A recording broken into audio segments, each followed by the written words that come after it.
ഇത് നാടൻ രീതിയിലുള്ള ഒരു ഹെന്നയാണ് കാണിക്കുന്നത് കേട്ടോ. അപ്പോൾ ഇത് നാട്ടിൽ വന്നാൽ സാധാരണ ചെയ്തെടുക്കുന്നതാണ്. ഇത് ഉണ്ടാക്കാനായിട്ട് ആദ്യം തന്നെ വേണ്ടത് കയ്യോന്നിയാണ് കേട്ടോ. കയ്യോന്നി, കഞ്ഞുണ്ണി എന്നൊക്കെ പറയും. പിന്നെ കറിവേപ്പില വേണം. അതുപോലെ തന്നെ ഉണ്ടെങ്കിൽ മാത്രം, അത് ഓപ്ഷനിലാണ്, മുരിങ്ങയിലയും കൂടെ വേണം. അപ്പോൾ ഇത് മൂന്നും ഞാനിവിടെ കുറേശ്ശെ എടുത്തിട്ടുണ്ട്. അത് നമ്മുടെ മുടിയുടെ അളവിനനുസരിച്ച് കൂട്ടുകയും കുറയ്ക്കുകയും ചെയ്യാം. ആദ്യം തന്നെ ഇതിൻ്റെ ഇലയൊക്കെ വേറെടുത്തിട്ടുണ്ട് കേട്ടോ. കയ്യോന്നിയാണ് ഞാനിപ്പോൾ എടുത്തിട്ടത്. അതുപോലെ തന്നെ ഇത് കറിവേപ്പിലയാണ്. അപ്പോൾ ഇതാ കറിവേപ്പിലയും കൂടെ ഇട്ട് കൊടുത്തിട്ടുണ്ട്. ഒക്കെ ഒരു വലിയ പിടിയായിട്ടാണ് കേട്ടോ ഞാൻ എടുത്തിട്ടുള്ളത്. ഇത് മുരിങ്ങ ഇലയാണ്, അതും കൂടെ ഇതുപോലെ ഇട്ട് കൊടുക്കണം. ഇനി മിക്സിയുടെ ജാറിലേക്ക് ഇതെല്ലാം കൂടെ ചേർത്ത് കൊടുത്ത ശേഷം ഞാനിവിടെ എടുത്തിരിക്കുന്നത് ഒരു 4 നെല്ലിക്കയാണ് കേട്ടോ. ഇതൊക്കെ നമ്മുടെ നാട്ടിൻ പ്രദേശത്ത് എല്ലാം കിട്ടുന്നതാണ്. നെല്ലിക്ക മാത്രമാണ് നമ്മൾക്ക് പുറത്തുനിന്ന് വാങ്ങിക്കേണ്ടുള്ളൂ.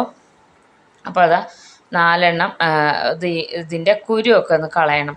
ഇതെനിക്ക് നല്ല റിസൾട്ട് കിട്ടിയിട്ടുള്ളൊരു ഹെന്നയാണ് കേട്ടോ. നമ്മളിതിൽ മെഹന്തി ഒന്നും ചേർക്കുന്നൊന്നുമില്ല. ഇത് രാത്രി മുഴുവനൊന്നും വെക്കുകയൊന്നും വേണ്ട. അപ്പോൾ ഇത് ചെറിയ കഷ്ണങ്ങളാക്കിയിട്ട് നെല്ലിക്ക ഇതുപോലെ മുറിച്ച് ഇട്ട് കൊടുക്കണേ. നാട്ടിൽ വന്നപ്പോൾ നമ്മളുടെ മൊബൈലിന് ചെറിയൊരു പ്രശ്നം പറ്റിയിരുന്നു. അപ്പോൾ അതുകൊണ്ട് ഇതിൽ വീട്ടമ്മാസിൻ്റെ വീഡിയോ ഒന്നും ഇടാൻ പറ്റിയിരുന്നില്ല കേട്ടോ. പിന്നെ കുറച്ച് അധികമായിട്ട് വളരെ കുറവാണ് ഞാനിവിടെ വീഡിയോ ഒക്കെ ഇടുന്നത്. ഞാൻ നേരത്തെ പറഞ്ഞ പോലെ കുറച്ച് ഷാമ്പൂ, ഹെയർ ഓയിൽ മേക്കിംഗ് അങ്ങനെ കുറച്ച് തിരക്കിലായതാണ് കേട്ടോ. അതിൻ്റെയൊക്കെ വീഡിയോ ഞാൻ ഇടാറുണ്ട്, അതുപോലെ പിന്നീട് ഇടുന്നതായിരിക്കും. അപ്പോൾ ഇനി ഇത് ഞാൻ മുഴുവനും അരിഞ്ഞെടുത്തതിന് ശേഷം ഏതാണ്ട് ഒരു 1/2 കപ്പോളം വെള്ളം എടുത്തിട്ടുണ്ട്. നമുക്ക് അരച്ച് നോക്കാം. വെള്ളം കുറവാണെങ്കിൽ മാത്രം നമുക്ക് കൂടുതൽ ചേർത്ത് കൊടുക്കാം. അപ്പോൾ അതാ ഞാൻ അരച്ചെടുത്തിട്ടുണ്ടായിരുന്നു. നല്ല പച്ച കളറിലാണ് ഇരിക്കുന്നത് കേട്ടോ. ഇത് മുടി വളരാനൊക്കെ വളരെ നല്ലതാണ്. കയ്യോന്നി അതുപോലെ തന്നെ കറിവേപ്പിലൊക്കെ അതേപോലെ തന്നെയാണ് മുടി കറുപ്പിക്കാനോ കേട്ടോ. നമുക്ക് ഇതിങ്ങനെ തലയിൽ തേച്ച് കഴിഞ്ഞാൽ ആകെ പൊടിയായിരിക്കും ഇതൊക്കെ അരച്ചെടുത്തതിൻ്റെ. നമ്മളിപ്പോൾ ചെയ്യുന്നത് എന്താണെന്ന് വെച്ച് കഴിഞ്ഞാൽ, ഇത് ഒരു ഇരുമ്പ് പാത്രം എടുത്തിട്ടുണ്ട്. അതിലേക്ക് ഒരു അരിപ്പ വെച്ച് കൊടുത്ത് ഇതിൽ അരിച്ചെടുക്കുക. ഇതിൻ്റെ നീരാണ് എടുക്കുന്നത് കേട്ടോ. ഇതൊക്കെയെന്ന് വെച്ച് കഴിഞ്ഞാൽ നമ്മളിതുപോലെയുള്ള വലിയ വലിയ ഹെന്നയൊക്കെ മിക്സ് ചെയ്യുന്നതിന് മുന്നേ തന്നെ സാധാരണ നാട്ടിൻ പ്രദേശത്ത്, അതുപോലെ ഞാനൊക്കെ ഇപ്പോൾ താമസിക്കുന്ന ആ ഏരിയാസിലൊക്കെ കൂടുതലും ഇപ്പോൾ എൻ്റെ അമ്മയൊക്കെ ചെയ്യുന്നത് കാണാറുണ്ട്. അരച്ച് ഇതുപോലെ തുണിയിലൊക്കെ നീര് പിഴിഞ്ഞെടുത്ത് ചെറിയ ഇരുമ്പ് പാത്രത്തിലൊക്കെ ആക്കി വയ്ക്കുന്നത്. അപ്പോൾ അതൊക്കെ കണ്ടിട്ടാണ് ഞാനും ചെയ്ത് നോക്കുന്നത് കേട്ടോ. നമ്മൾ സാധാരണ ഇങ്ങനെ കുറേ സാധനങ്ങൾ വാങ്ങി ചെയ്യുന്നതിനെക്കാട്ടിലും കുറച്ചും കൂടി നല്ലതുമാണ്. നമുക്ക് സൈഡ് എഫക്റ്റ് ഒന്നും തന്നെ ഇല്ല. ഞാൻ മിക്കവാറും കാണിക്കുന്ന ഹെന്നകളൊന്നും സൈഡ് എഫക്റ്റ് ഇല്ലാത്തതാണ് കേട്ടോ. ഒക്കെ വീട്ടിലുണ്ടാക്കുന്ന സാധനങ്ങളാണ്. ഫേസ് പാക്ക് ആണെങ്കിലും ഹെന്ന ആണെങ്കിലൊക്കെ നമ്മൾ കാണിക്കുന്നത്. അപ്പോൾ ഇത് നന്നായിട്ട് ഇതിൻ്റെ ജ്യൂസ് എടുക്കണം. ഇതിൽ നമ്മൾ കുറച്ച് മാത്രമേ വെള്ളം ചേർത്തിട്ടുള്ളൂ കേട്ടോ. ഞാനിപ്പോൾ ഇവിടെ എൻ്റെ മുടിക്ക് മാത്രം വേണ്ടിയിട്ടുള്ള ചെറിയ ക്വാണ്ടിറ്റിയാണ് ഉണ്ടാക്കിയെടുക്കുന്നത്. മുടിയുടെ വലിപ്പം, തിക്നെസ്സൊക്കെ അനുസരിച്ച് നമുക്ക് ഇതിൻ്റെ ക്വാണ്ടിറ്റി കൂട്ടി എടുക്കേണ്ടി വരും. അതല്ലാന്നുണ്ടെങ്കിൽ ഇതിൻ്റെ ജ്യൂസ് എടുത്തിട്ട് ഞാൻ പറഞ്ഞു തരാം കേട്ടോ. അപ്പോൾ ഇതാ മുഴുവനായിട്ട് ഇതിൻ്റെ ജ്യൂസ് എടുത്തിട്ടുണ്ട് കേട്ടോ. അപ്പോൾ നല്ല ഗ്രീൻ കളറിലാണ് ഇരിക്കുന്നത്. ഇപ്പോൾ ലൈറ്റിൻ്റെ വെട്ടത്തിലാണ് കുറച്ചും കൂടെ ലൈറ്റായിട്ട് തോന്നുന്നത്. നല്ല ഗ്രീൻ കളറാണ് കേട്ടോ. ഇരുമ്പ് പാത്രത്തിൽ തന്നെ ആക്കി വെക്കണം. അപ്പോൾ ഇതൊന്ന് പിഴിഞ്ഞെടുത്തപ്പോൾ തന്നെ എൻ്റെ കൈയിടൊക്കെ കളറ് മാറി വരുന്നുണ്ട്. നഖത്തിലൊക്കെ കണ്ടില്ലേ, സൈഡിലൊക്കെ നല്ല കറ പിടിച്ചിട്ടുണ്ട്. ഈ കറയാണ് നമ്മുടെ മുടിക്ക് വേണ്ടത്. ഇനി ഇതിനെ ഇതുപോലെ ഒന്നിങ്ങനെ ചുറ്റിച്ച് കൊടുത്തതിന് ശേഷം ഒരു 2 മണിക്കൂർ ഒന്ന് ഇതുപോലെ വെക്കണം. അപ്പം ഞാനിത് മിക്സിയിൽ ഇതുപോലെ എല്ലാം ആക്കി വെച്ചതിന് ശേഷം കാലത്താണ് അരച്ചെടുത്തിട്ടുള്ളത് കേട്ടോ. അപ്പോൾ വൈകുന്നേരമാണ് ഇതെല്ലാം റെഡിയാക്കി വെച്ചത്. അപ്പോൾ അരച്ച് ഒരു 2 മണിക്കൂർ ഒന്ന് വെച്ചതിന് ശേഷം നമ്മുടെ ഇപ്പോൾ അരച്ച് വെച്ചിട്ടുള്ള ആ കൂട്ടിൻ്റെ ഒരു അവസ്ഥയാണത്. നല്ല ബ്ലാക്ക് കളറായിട്ടുണ്ട് കേട്ടോ. അപ്പോൾ ഇത് ഇങ്ങനെ മതി എന്നുള്ളവർക്ക് ഇതിൽ നമുക്ക് വേണമെന്നുണ്ടെങ്കിൽ മെഹന്തി പൗഡർ ചേർത്തിട്ട് അപ്പോൾ തന്നെ തലയിൽ ഇട്ട് കൊടുക്കാം.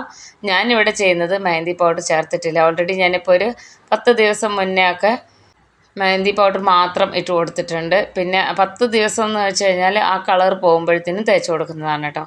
അപ്പോൾ ഇത് ഞാൻ സ്റ്റവിൽ വെച്ചിട്ട് ഇതിനൊന്ന് കുറുക്കി എടുക്കുന്നുണ്ട്. ഇത്ര ക്വാണ്ടിറ്റി നമുക്ക് വേണ്ട. ഞാൻ മുടിയിൽ മുഴുവനായിട്ടും തേക്കുന്നില്ല കേട്ടോ. ഞാനിപ്പോൾ ഇവിടെ തേക്കുന്നതെന്ന് വെച്ച് കഴിഞ്ഞാൽ എൻ്റെ ഫ്രണ്ട് സൈഡിലൊക്കെ നിങ്ങൾ പല വീഡിയോസിലും കാണാറുണ്ട്, നല്ല നിര വന്നിട്ടുണ്ട്. ഞാനിപ്പോൾ ഇടയിലൊക്കെ ഷാമ്പൂ തേക്കാറുണ്ട് കേട്ടോ. പുറത്തൊക്കെ വീട്ടിൽ നിന്ന് ഓരോ ആവശ്യങ്ങൾക്ക് പുറത്ത് പോയിട്ട് ഭയങ്കരമായിട്ട് വിയർത്താണ് വരുന്നത്. അപ്പോൾ ഞാൻ ചെറുതായിട്ട് ഷാമ്പു ഇട്ടിട്ടൊക്കെ ഇങ്ങനെ ഇടയിലിടയിൽ കഴുകുന്നതുകൊണ്ട് തന്നെ ഫ്രണ്ട് സൈഡിലെ നിരയൊക്കെ ശരിക്കും കാണുന്നുണ്ട്. അപ്പോൾ അതിൻ്റെ ക്വാണ്ടിറ്റി നന്നായിട്ട് കുറച്ചെടുത്തിട്ടുണ്ട്. ഇത്രയേ ഉള്ളൂ. അപ്പോൾ ഇനി ഈ ഒരു നീരുണ്ടല്ലോ, ഇതിങ്ങനെ കുറച്ച് കട്ടിയിലാണ് ഇരിക്കുക. ഇതാണ് നമുക്ക് തലയിൽ തേക്കേണ്ടത്. ഇതിൽ വേറെ ഒന്നും തന്നെ ചേർക്കേണ്ട കാര്യമില്ല കേട്ടോ. ഇനി ഇതൊന്ന് ചൂടാറി വരണേ. അപ്പോൾ ഇതിങ്ങനെ വറ്റിക്കാതെ തന്നെ നമുക്ക് ഈ ഒരു രീതിയിൽ 2 മണിക്കൂർ വെച്ച് അതിൽ ഹെന്ന പൗഡർ മിക്സ് ചെയ്ത് നമുക്ക് തലയിൽ തേക്കാം. അതല്ലാന്നുണ്ടെങ്കിൽ സെക്കൻഡ് സ്റ്റെപ്പ് പോലെ ഇൻഡിഗോ പൗഡറിനായിട്ട് ജ്യൂസ് കുറച്ച് മാറ്റി വെച്ചിട്ട് 2 സ്റ്റെപ്പായിട്ട് ചെയ്യാം.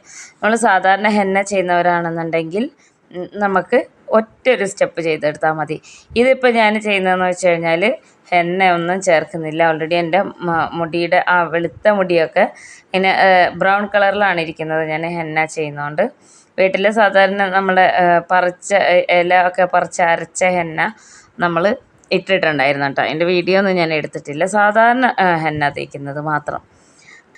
അതെല്ലാം ഞാൻ മുന്നത്തെ വീഡിയോസിലൊക്കെ ഇട്ടിട്ടുള്ളതാണ്. ഇനി ഇത് ഞാൻ തേക്കുന്നതെന്ന് വെച്ച് കഴിഞ്ഞാൽ കാലത്താണ് കേട്ടോ. ഇതിങ്ങനെ വറ്റിച്ചെടുത്തിട്ടുള്ളതൊക്കെ കാലത്താണ്. ഇവിടെ എല്ലാവരും ഒരു 4 മണിക്കൊക്കെ എണീക്കുന്നതാണ്. അപ്പോൾ അതാ ഫ്രണ്ടിലാണ് ഏറ്റവും കൂടുതൽ നിരയുള്ളത്. ഈ ഒരു വെട്ടത്തിൽ കാണുന്നുണ്ടോയെന്നറിയില്ല.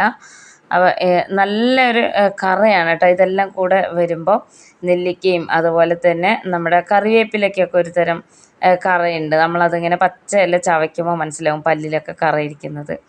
അപ്പോൾ ഇതെല്ലാം കൂടെ ഒരുമിച്ച് മിക്സ് ചെയ്ത് ഈ ഒരു രീതിയിൽ കറുപ്പിച്ചെടുക്കുമ്പോൾ നമ്മുടെ മുടിക്കൊരു കറുപ്പ് കിട്ടും കേട്ടോ. എൻ്റെ ഒരു അനുഭവമാണ്. ഇതിങ്ങനെ ചെയ്തു നോക്കുന്നതൊക്കെ കണ്ടിട്ടുള്ളതാണ്. ഇവരിങ്ങനെ ഈ ഇടികല്ലിലൊക്കെ ഇട്ട് ഇങ്ങനെ ഇടിച്ചെടുത്തിട്ടാണ് ഇതിൻ്റെ ജ്യൂസൊക്കെ എടുക്കുക. നമ്മളെപ്പോലെ മിക്സിയിലൊന്നുമല്ല കേട്ടോ. ഇത് കൂടുതലും അമ്മയ്ക്കൊക്കെ നല്ല നിര വന്നിട്ടുള്ള സമയത്തൊക്കെ ഇങ്ങനെ ചെയ്യുമ്പോൾ നമ്മൾ അത്രയൊന്നും ശ്രദ്ധിച്ചിരുന്നില്ല. പിന്നീടാണ് ഇതിൻ്റെ ഒരു പ്രസക്തി മനസ്സിലായത്. ഇതിലെന്ന് വെച്ച് കഴിഞ്ഞാൽ ഇതൊക്കെ ശരിക്കും നാട്ടുവൈദ്യമാണ്. ഗ്രാമപ്രദേശങ്ങളിലൊക്കെ ഒട്ടുമിക്ക ആൾക്കാരും ചെയ്യുന്ന, പഴമക്കാർ ചെയ്യുന്നതാണ് കേട്ടോ. അപ്പോൾ ഞാൻ കൈ കൊണ്ടാണ് ഇതിങ്ങനെ തലയിലൊക്കെ തേക്കുന്നതെങ്കിലും ഒരിക്കലും കൈ കൊണ്ട് നിങ്ങൾ തേക്കരുത്. ഒരു കവറ് കയ്യിലൊന്ന് കെട്ടി വെക്കണേ. അതെന്തിനാണെന്ന് ഞാൻ കാണിച്ചു തരാം കേട്ടോ. അത്രയും ഈ ഒരു സംഭവത്തിന് എഫക്റ്റ് ഉണ്ട്. നമ്മുടെ കയ്യിലത് എത്ര നമ്മൾ കഴുകിയെടുത്താലും അത് പോവില്ല. അത് അത്രയും കറ പിടിച്ച് നിൽക്കുകയുള്ളൂ. അപ്പോൾ അതാ ഫ്രണ്ടിൽ മാത്രം ഈ ഒരു രീതിയിൽ തേച്ച് കൊടുക്കുകയാണ് ചെയ്യുന്നത്. നാട്ടിൽ വന്ന ഇടയിലൊക്കെ ഇതുപോലെ ഹോം മെയ്ഡ് സാധനങ്ങളൊക്കെ തേക്കാൻ തുടങ്ങിയപ്പോൾ എൻ്റെ നല്ല ഹെയർ ഫോളൊക്കെ പോകാൻ തുടങ്ങി കേട്ടോ. അപ്പോൾ ഇപ്പോൾ വലിയ മുടി കൊഴിച്ചിലൊന്നുമില്ല. ഒത്തിരി മുടി പോയി, മുടി ഇങ്ങനെ നല്ല പത്തലായിട്ട്, അതായത് ഉള്ളില്ലാത്ത മുടിയായി പോയിട്ടുണ്ട്. അപ്പോൾ അത് മുഴുവനായിട്ടും തേച്ചിട്ടുണ്ട്. ആദ്യമായിട്ട് വീഡിയോ കാണുമ്പോൾ വിചാരിക്കും ഇത്രയും ഉള്ളില്ലാത്ത മുടി വെച്ചിട്ടാണ് വീഡിയോ ചെയ്യുന്നതെന്ന്. പക്ഷേ ഇതിൻ്റെ മുന്നത്തെ വീഡിയോയിലൊക്കെ ഞാൻ പറയാറുണ്ട് എൻ്റെ മുടി ഒത്തിരി ഹെയർഫോളൊക്കെ വന്നിട്ടൊക്കെ പൊഴിഞ്ഞു പോയതാണെന്ന്. ഇപ്പോൾ ഇങ്ങനെ ഉള്ള മുടി ഇങ്ങനെയെങ്കിലും കൊണ്ടു നടക്കുന്നത് നമ്മൾ നന്നായി ഇതുപോലെ കെയർ ചെയ്യുന്നതുകൊണ്ടാണ് കേട്ടോ. അപ്പോൾ അതാ കെട്ടി വെച്ചിട്ടുണ്ട് മുടിയെല്ലാം. എൻ്റെ നഖമൊക്കെ കണ്ടില്ലേ. ഇനി ഇത് ഞാൻ കഴുകിയെടുത്തിട്ട് കാണിച്ചു തരാം കേട്ടോ. ഇനി ഇത് ഞാൻ 1 മണിക്കൂർ വയ്ക്കുന്നുണ്ട്. ഇപ്പോൾ തന്നെ കണ്ടില്ലേ കൈയുടെ നഖത്തിലും കൈമേലൊക്കെ നല്ല കളറ് പിടിച്ചിട്ടുണ്ട്. ഇത് ഞാൻ ഡിഷ് വാഷൊക്കെ ഇട്ട് കഴുകിയിട്ടും ഇത് പോയിട്ടില്ല കേട്ടോ. ഈ ഒരു കറയാണ് നമ്മുടെ മുടിയിൽ ഇങ്ങനെ പറ്റി പിടിച്ചിരിക്കേണ്ടത്. അപ്പോൾ ഇതൊരു തെളിവാണ്. അതുകൊണ്ടാണ് നമ്മളെ കയ്യിലൊക്കെ ചളി പിടിച്ച പോലെ ഉണ്ടാവും. ഇനി 1 മണിക്കൂർ കഴിഞ്ഞ് ഞാൻ കാണിച്ചു തരാം.